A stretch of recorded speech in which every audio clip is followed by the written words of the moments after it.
Welcome to our channel, all friends. If you are new to my channel, please subscribe my channel and press the bell icon to stay update for new videos. Thanks.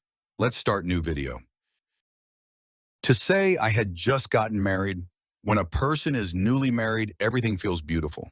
There is a constant smile on their face. Their eyes shine with happiness, and they experience a strange intoxication of love.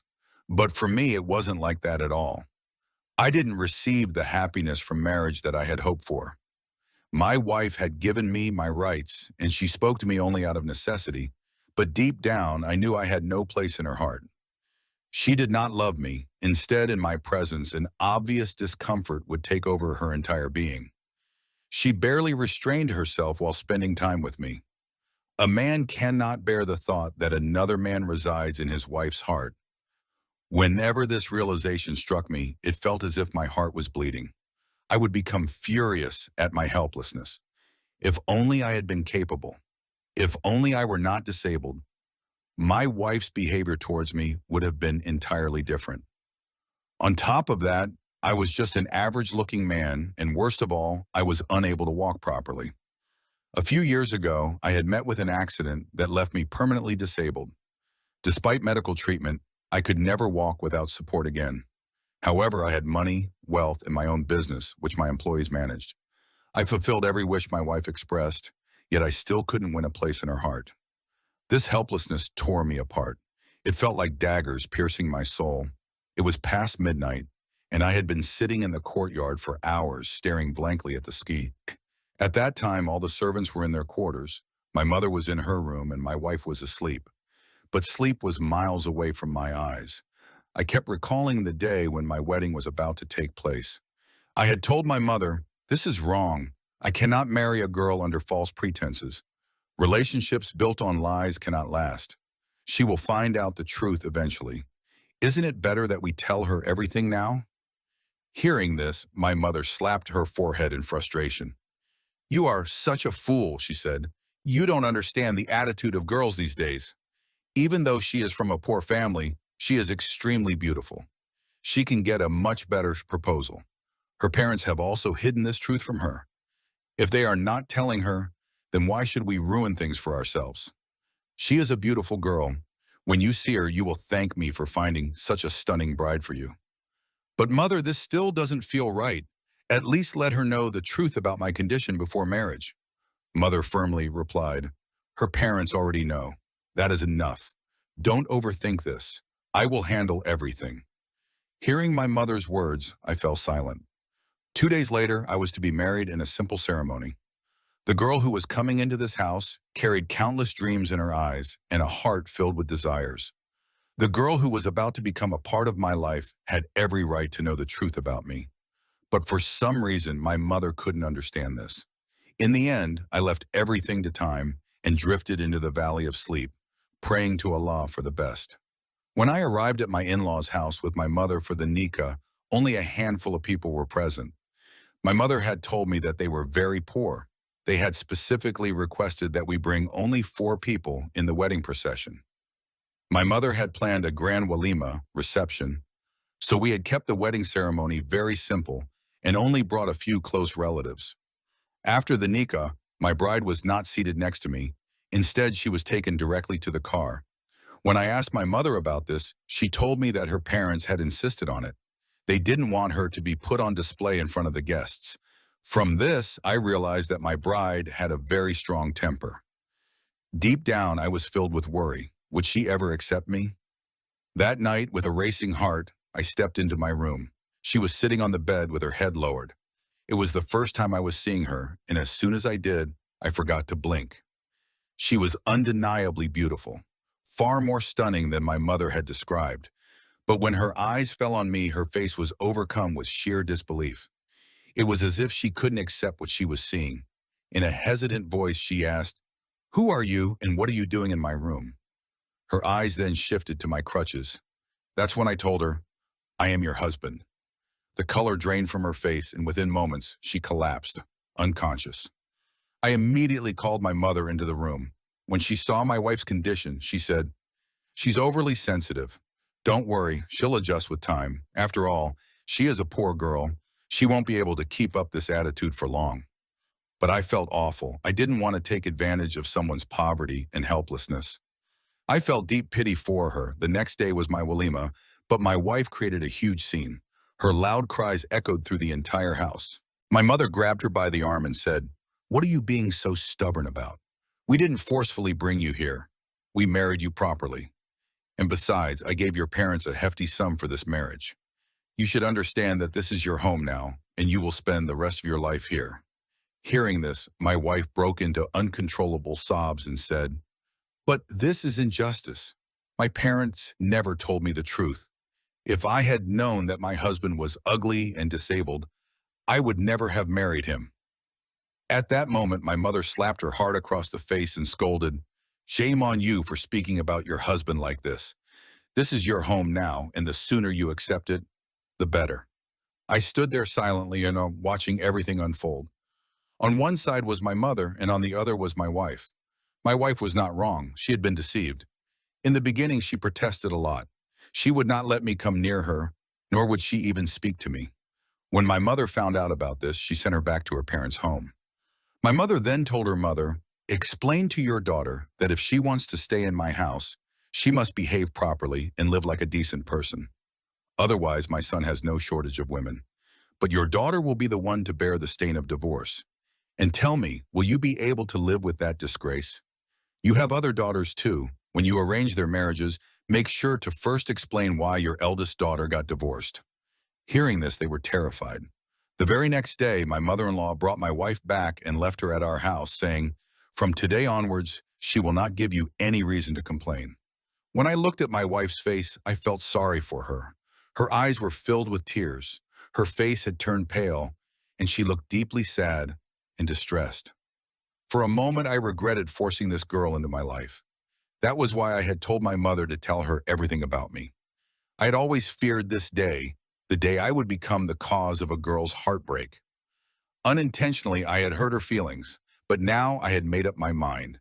I would always take care of her, and I would overlook any shortcomings she had.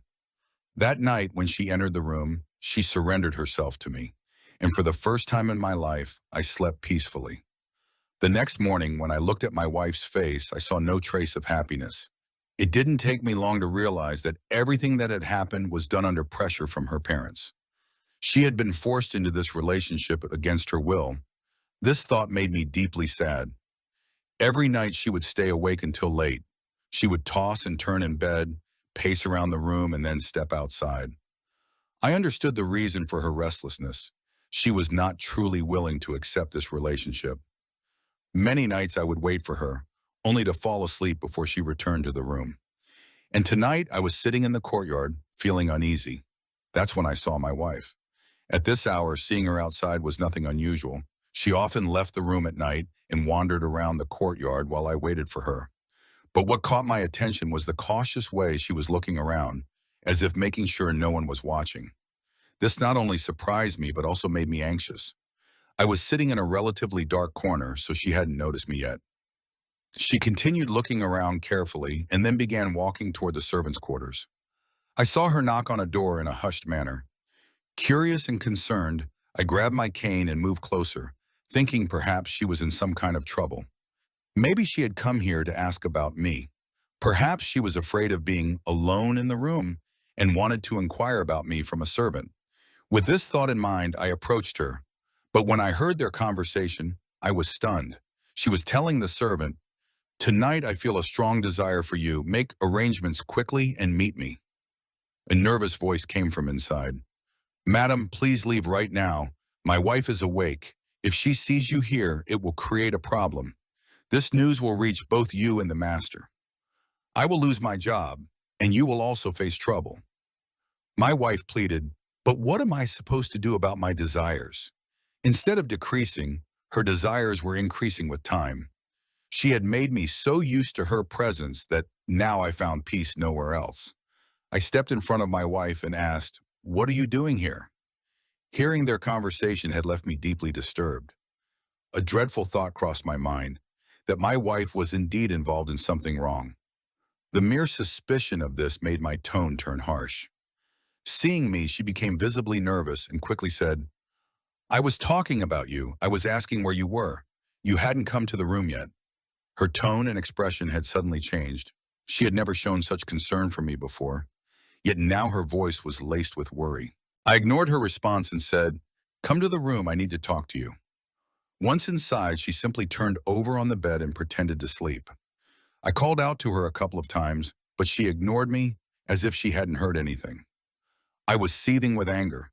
What kind of game was my wife playing right under my nose? She was betraying me, forming illicit relations with my servants. How could she do this without feeling any shame? How could she deceive me like this? I kept tormenting myself with these thoughts. Then, as I started observing her behavior more closely, I noticed that she seemed much calmer than before. At times, she would have bouts of restlessness, but then, suddenly, she would appear completely at peace. The constant distress that had once been visible on her face was no longer there, but she was growing weaker with each passing day, turning into nothing but skin and bones. Seeing her in such a fragile state made my mother anxious. She told her, "You need to take care of your health, eat on time, or you'll fall seriously ill." My wife would simply lower her head and remain silent. She had never spoken much in front of my mother. Since the first dieta, an invisible wall had been built between them, one that had not been broken to this day. Then one day she suddenly started feeling dizzy and collapsed in the room, unconscious. Seeing her in such a state, I panicked. I immediately informed my mother, who took her to the hospital. When they returned, my mother's face was glowing with happiness. She smiled and said, "Congratulations, you're going to be a father." I couldn't believe what I had just heard. In that moment, I let go of all my grudges against my wife. I made a firm decision in my heart. I would love her, keep her close, and if she had strayed down the wrong path, I would bring her back with kindness and care. I would never taunt her about anything. But the more I tried to show her love, the more she seemed to pull away from me. It was as if she had no affection for the child she was carrying. That night, when I woke up, I found that my wife was not in the room. Anger flared within me. Where could she have gone at this hour? She was clearly refusing to change her ways. She must be in the servants' quarters again, with him. The thought made my blood boil. I grabbed my crutches and stepped out of the room. As I moved forward, I noticed the light coming from the adjacent room. That meant someone was inside. It had to be her. As soon as I reached the door, I heard screams from inside. Loud, terrified cries. I tried to rush in, but in my haste, I lost my balance and fell to the ground. For the first time, I felt utterly helpless. Just then, my mother also arrived after hearing the commotion. The first thing she did was help me get up from the ground. Then, as she entered the room, she saw my wife writhing in pain. Her condition was critical. Seeing her like that, my mother became extremely worried. She rushed her to the hospital, where we found out that my wife had suffered a miscarriage. The doctor said she had taken some kind of medicine that had caused this side effect. When I confronted my wife about it, she turned pale with fear, but she refused to say anything. She kept repeating the same thing over and over again.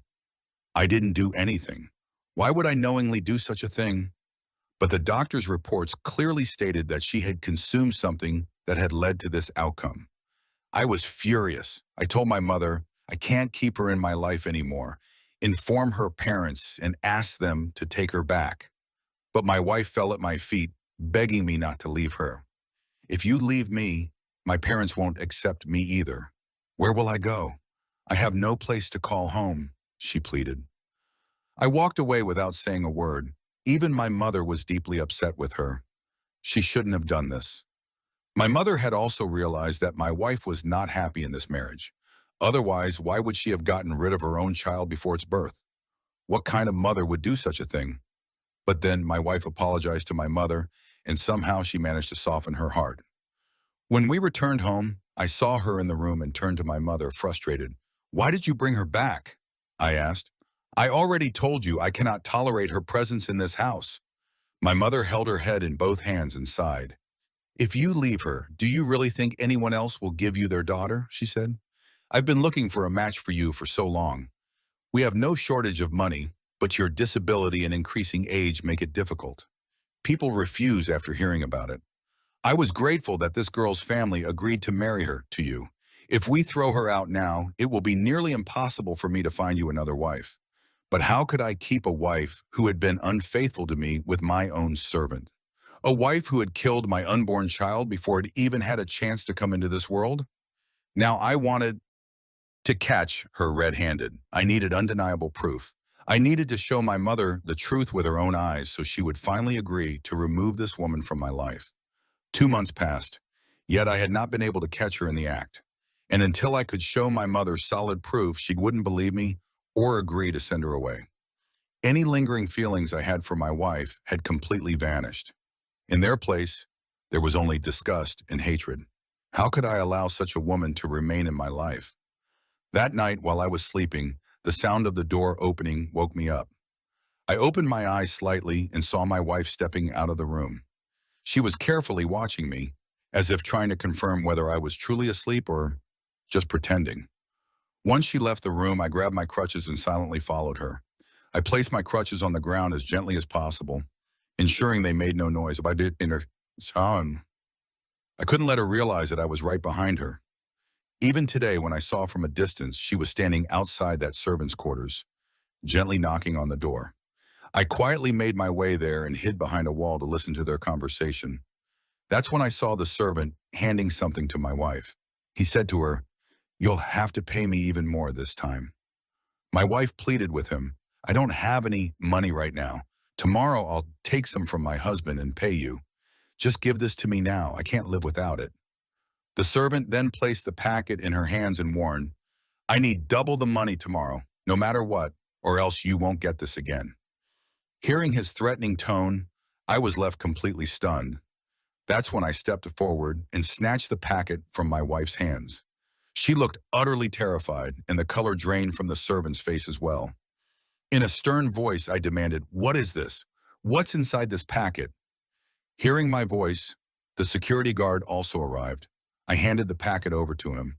When he opened it, we were all left shocked. It contained drugs. At that moment, the truth hit me like a thunderbolt. My wife wasn't having an affair with the servant.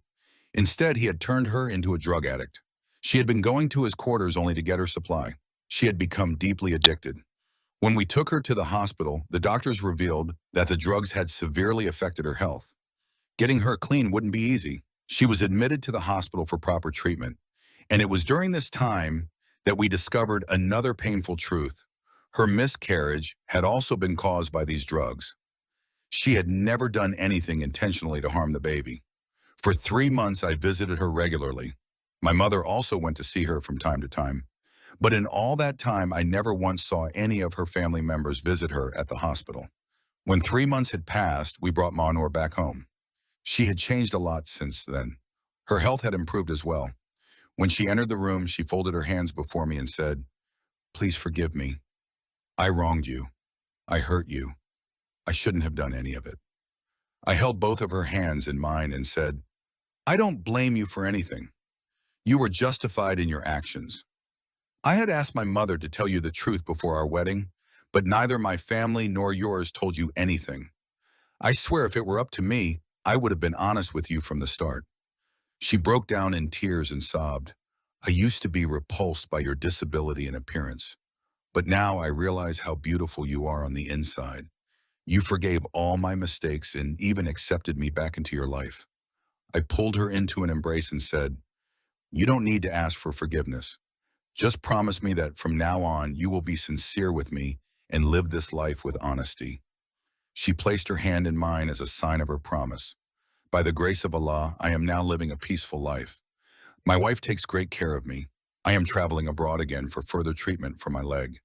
The doctors have given me hope that I might regain my ability to walk.